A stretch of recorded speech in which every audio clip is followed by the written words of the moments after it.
Hello everyone.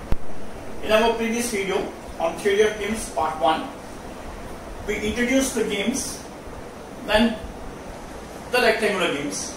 We discussed what all the rectangular games are, and then towards the solution of the rectangular game, we discussed saddle point of a game, and finally we considered those games which are having saddle points.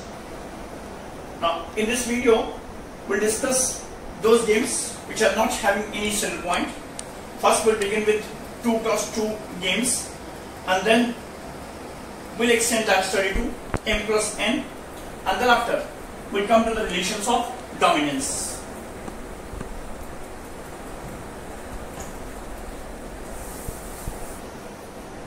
Now consider the 2 cross 2 rectangular game with pair of matrix as 1, 7, 6, 2. Look at this game here. We have here the minimum in the row is 1 and 2 units over here, and so what the max min will be equal to is equal to 2. What is min max? For that we find out maximum for the columns is 6 here, 7 here, and then the min max is equal to 6. So look at this game here. For this game, max min is not equal to min max. It means that this game doesn't have a saddle point. We have pairs P1 as well as P2 over here. In such cases, what should P1 and P2 do? Now look at the situation here. Suppose we are solving a multiple choice question with 4 answers, say, and then we do not know the correct answer. So what we do, we try to go for a closer answer to our question, and then we play with probability over there, that the more closer answer will have the maximum probability, and we'll go for that particular option. Likewise over here, P1 and P2 will play with probabilities, and in our study we call these probabilities with frequencies. So it's like this here. Let P1 place number 1 with frequency x and number 2 with frequency 1 minus x. Remember, x is not needed because its probability is frequency, and 1 minus x is also because x is going to lie between 0 and 1. Likewise, let P2 place number 1 with frequency y and number 2 with frequency 1 minus y. Then the expectation of P1 is given by exy equal to 1 into x into y plus 6 into 1 minus x into y plus 7 into x into 1 minus y plus twice 1 minus x 1 minus y. Just to simplify, this comes out to be equal to xy plus 6y minus 6xy plus 7x minus 7xy plus twice in the bracket 1 minus x minus y plus xy. Again simplifying, combining the like terms, we will get here xy minus 6xy minus 7xy and plus 2xy. We will get here minus 30 plus 3 is minus 10xy. And how many x's are there? 7x here and 2x here. It means is plus 5x. 6y here and minus 2y over here is plus 4y and plus 2, which equals minus 10. We take common. The coefficient of xy we always take common. Inside we are left with xy minus 1 by 2x minus 4 by 10 means 2 by 5 y. That's all. Plus 2 over here as a constant. And this is equal to minus 10 into, now let's make perfect factors over here. From these terms is x minus and y minus. Now whatever is to be added in to make this perfect numbers, perfect factors, this is subjected here plus 2 here. Look at that. if I take x common from these two terms, x is common, I'll be left with y minus half. So it will be y minus half. And if I take y common from these two, I'll get x minus 2 by 5. So x minus 2 by 5. So you can look at by backward steps, it's xy minus half x minus 2 by 5 y. What I've added over here to make the perfect product is minus 2 by 5 into minus 1 by 2, that is 1 by 5. So I'll subtract minus 1 by 5 over here. And then again I'll simplify this. This comes out to be 10 into x minus 2 by 5, y minus 1 by 2. This is minus 10, 2 plus will be 4. This is the expectation of P1. Now, by playing with x equal to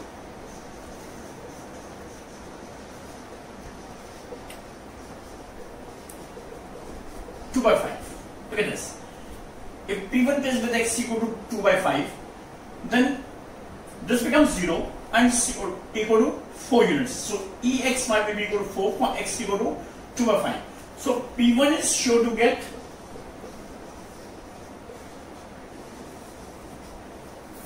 at least 4 units. Now on the other hand,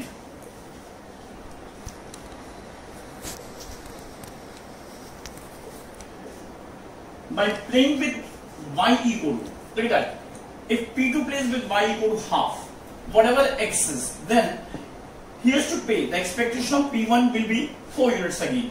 So P1 can get 4 units and P1 can be restricted to get more than 4 units if P2 plays with y equal to half. So we can say here, now by playing with y equal to half, P2 can restrict P1 to get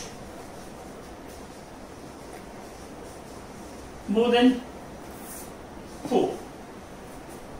Hence, this 4 is the value of the game, because there is a choice for P1 so that P1 can get at least 4 units. And on the other hand, there is a choice for P2 so that P2 can restrict P1 to get more than 4 units, because he has to pay at most 4 units. So 4 will be the value of the game. This is the score where both the players should get satisfied. They should get settled actually. In fact,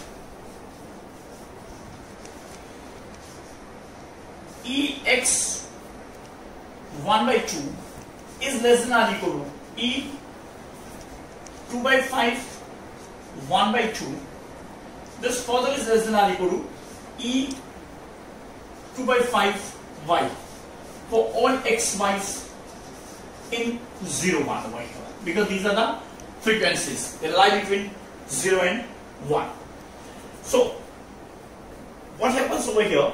This is the best number for P1.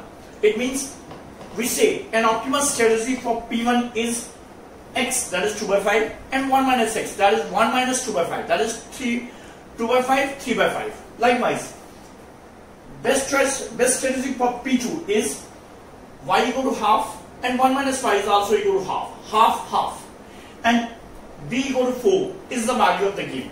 Let's write this.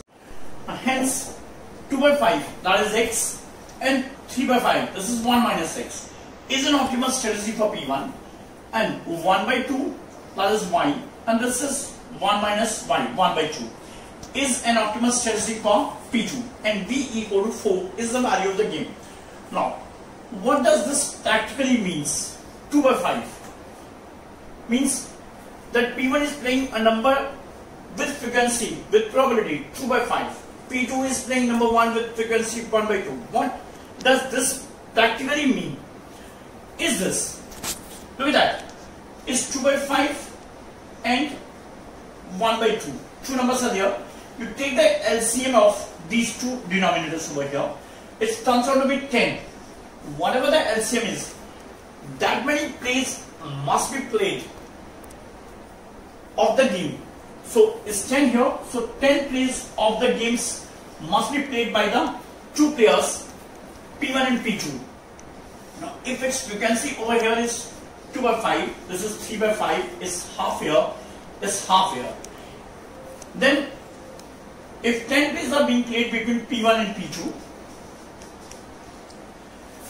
P1 should choose number 1 10 into 2 by 5 times. Means he should choose number this 4 times. He should choose this number 10 into 3 by 5, that is 6 times. And P2 should choose number this 5 times. And this also 5 times. Then this will have a practical meaning. And then the value of the game after the 10 plays will be equal to 10 into 4 will be the 40 units over here. Now, based on the previous method, you just try your hands on these games with pure matrix. Number 1 is this, 2 is this, 3rd and 4th. Try all these yourself. I would like to add to one thing over here. When you solve this game, the value of the game turns out to be equal to 0. Some authors call such games as fair games. So the games for which the value of the game is 0 are called fair games. But what's the fun to play the fair games? If you have come to earn money, then why one should go for the fair games?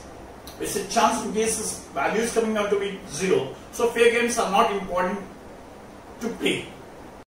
Let's solve the game with pure matrix as A, B, C, D.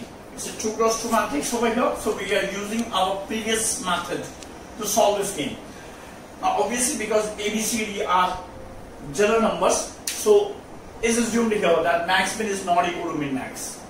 So let P1 plays number 1 with frequency x, number 2 with frequency 1 minus x, and P2 plays number 1 with frequency y and number 2 with frequency 1 minus y.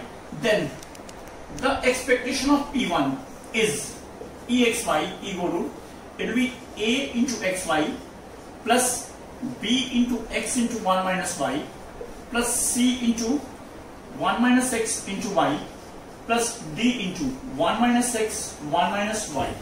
Let's simplify it.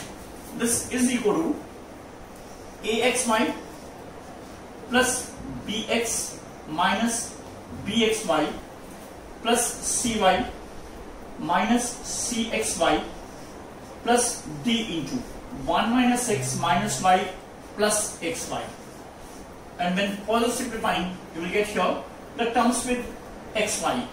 It will be A here, minus B here, minus C from here, and plus D from here. So it will be, how many X's are there? BX and minus DX. So it will be plus B minus DX. Next, how many Y's are there? It's CY minus DY. So it's plus C minus D Y. And the constant is D over here. Now let me write this as delta. Let's abbreviate this. And this is equal to delta into is XY. I want negative term over here inside. So like this is minus D minus B divided by delta into X minus D minus C divided by delta into Y plus D over here, which is equal to delta into, let's make perfect factors over here of this term, which is X minus Y minus, or whatever we have added over here is written over here plus D over here. So look, you take X common. When you take X common, it will be Y minus D minus B by delta. So it will be D minus B by delta. And when you take Y common, it will be X minus D minus C. So it will be D minus C delta. Will be the factor. So this is the product of two factors. Now what we have added over here, this into this divided by delta in each. So it will be subtracted. It will be D minus C, D minus B over delta square. Simplifying this, we get this as delta into x minus d minus c over delta into y minus d minus b by delta plus d minus d minus c d minus b over delta. When you open it with delta square, delta will get cancelled. So it will be like this. So again simplifying this, we get here x minus d minus c by delta, y minus d minus b by delta plus the numerator ad minus bd minus cd plus d square minus, from here we get minus d square plus cd plus bd and then minus bc divided by delta. Again simplifying, this is equal to delta into the same term over here plus this d square get cancels, bd get cancels, cd get cancels, is ad minus bc. You know what is this ad minus bc? Is the determinant of the matrix ABCD divided by delta is there. That is Ex y is equal to delta into x minus d minus c by delta, y minus d minus b by delta plus ad minus bc divided by delta. Where you know delta is a minus b minus c plus d. Look at the expectation here. It transferred to be this one. Now, by playing with x equal to d minus c by delta, P1 is sure to get this sum. Let me write. Now, by playing with x equal to d minus c by delta, P1 is sure to get ad minus bc divided by delta. On the other hand, by playing with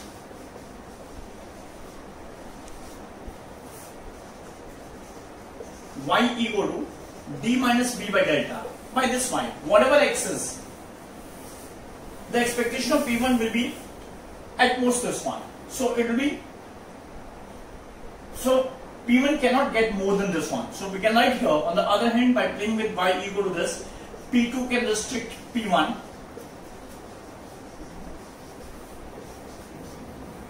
to get more than ad minus bc by delta. Hence, an optimal strategy for P1 is d minus c over delta. You know, delta is a minus b minus c plus d, and 1 minus x, that is 1 minus d minus c over a minus b minus c plus d. Just on simplifying, it will turn out to be d minus c over here and a minus b over here with the same denominator. An optimal strategy for P2 likewise will be this one.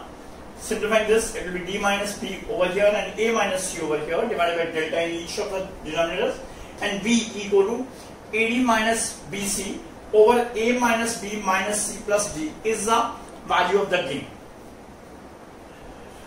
Now, the results of this solution can be made use in order to solve any 2 cross 2 games directly. You can substitute in our earlier exercises.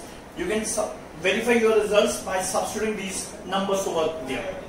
Consider an m cross n rectangular game with pair of matrix Aij is given by this. Now suppose that for this pair of matrix, max min Aij is not equal to min max Aij. That is, the game doesn't have a saddle point. Then what P1 and P2 will do? Definitely they will play with the frequencies.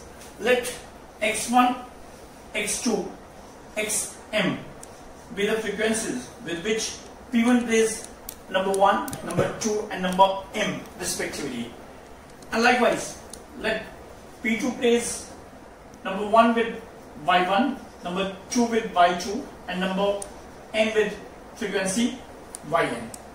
Then the expectation of P1 will be given by EXY equal to, it will be like this: A11 x1 y1, A12 x1 y2 plus A1n xn x1 yn plus A21 x2 y1 plus A22 x2 y2 plus A2n x2 yn and so on, plus AM1 xm y1, AM2 xm y2 plus so on. This last one will be plus AMN xm yn. Now which we can write as double summation over here, summation aij xi yj, where j varies from 1 to n, I varies from 1 to m. And now we are what this x is equal to x1 x2 xm and y equals y1 y2 yn. This EXY is called the expectation function of the game. This is expectation function of the game. Let's have some definitions related to our rectangular game. The very first one is the mixed strategy for the player P1. And x equal to x1 x2 xm in Rn, where x1 x2 xm are the frequencies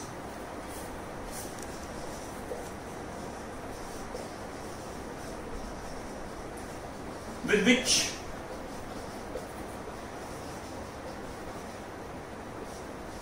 P1 plays number 1,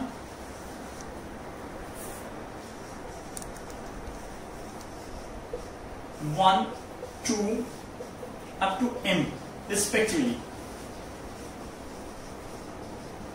is a mixed strategy for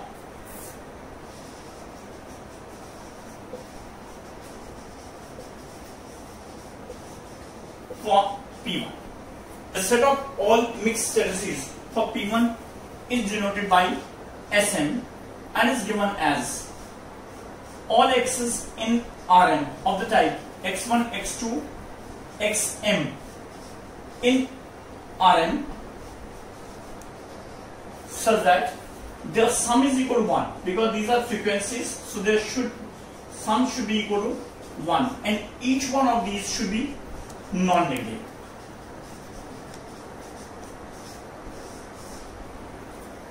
Likewise, we can define a mixed strategy for P2. That will be like this one: a y equal to y1, y2, yn in Rn, where y1, y2, yn are frequencies with which P2 plays number 1 in the sphere, number 2 in the sphere, like that, number n in the sphere respectively, is a mixed strategy for P2. The set of all mixed strategies for P2 is denoted by Sn and is given by y1, y2, yn in Rn.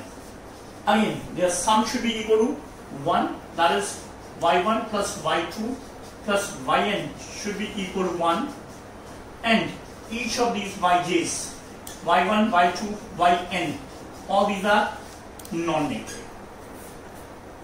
Now suppose for some x star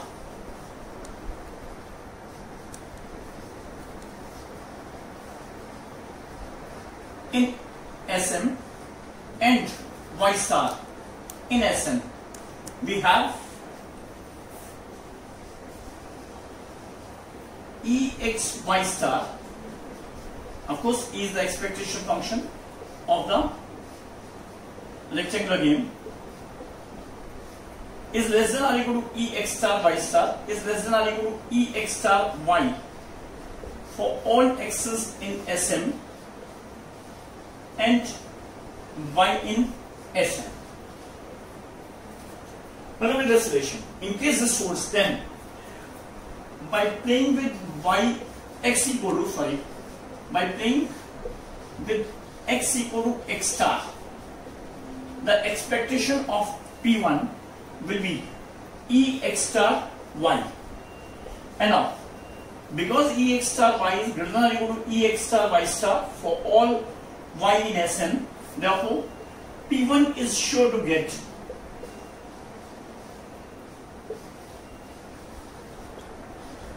E x star y star.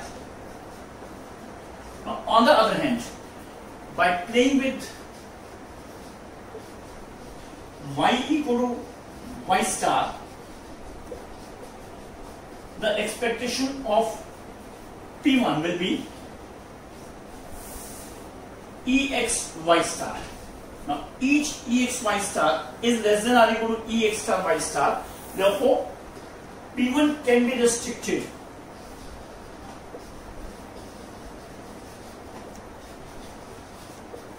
up to EX star Y star. Means that P1 can be restricted to get more than this sum. So isn't that then EX star Y star is a score at which both the players P1 and P2 should settle themselves. And then EX star Y star is the value or the score at which both the players will settle. So EX star Y star is the value of the game, and consequently X star will be an optimal strategy for P1, Y star will be an optimal strategy for P2, and X star Y star will be a straddle point of this expectation function EXY. Now here is the fundamental theorem of rectangular games. It says that let EXY be the expectation function of an M cross N rectangular game where X belongs to SM and Y belongs to Sn. Then max min EXY where Y is in Sn and X in Sm, and min max EXY both exist and are equal. Now the two are equal, which means that by the necessary and sufficient condition for any function, that the function EXY has a saddle point, because max min is equal to min max, and it's true for every function that in case the two are equal, then the corresponding function will have a saddle point. So this EXY will have a saddle point X star Y star say. In that case, what will happen? EXY star will be less than or equal to EX star Y star, less than or equal to EX star Y for all X and Y in Sm and Sn respectively, consequently to which we have a very powerful result that says that every rectangular game has a value, means that every rectangular game is solvable, and further each player has optimal strategy. And this is the result. It says that every rectangular game has a value, means that every rectangular game is solvable. Each player has an optimal strategy. Both the players P1 and as well as P2, they have optimal strategies. And this is the explanation here. By fundamental theorem of rectangular games, we have max min EXY is equal to min max EXY, which both ways implications that EXY has a saddle point, say X star Y star. Now it's true in general for any function f of x y of two variables. Then it has a saddle point, say X star Y star. By definition, this will hold. And by the study just we did, what will happen? X star will be an optimal strategy for P1, Y star will be an optimal strategy for P2, and EX star Y star will be the value of the game, which proves this theorem. Now all this our study leads to algebraic method, which we will take up later on in our next video. Over here, our next topic will be the relations of dominance. We'll find out how to make use of these relations to solve rectangular games. One thing is for sure, the relations of dominance reduces the size of the matrix, size of the payoff matrix. So one by one, using the relations of dominance, we'll try to squeeze the size of the pair of matrix. We'll try to make it as small as is possible.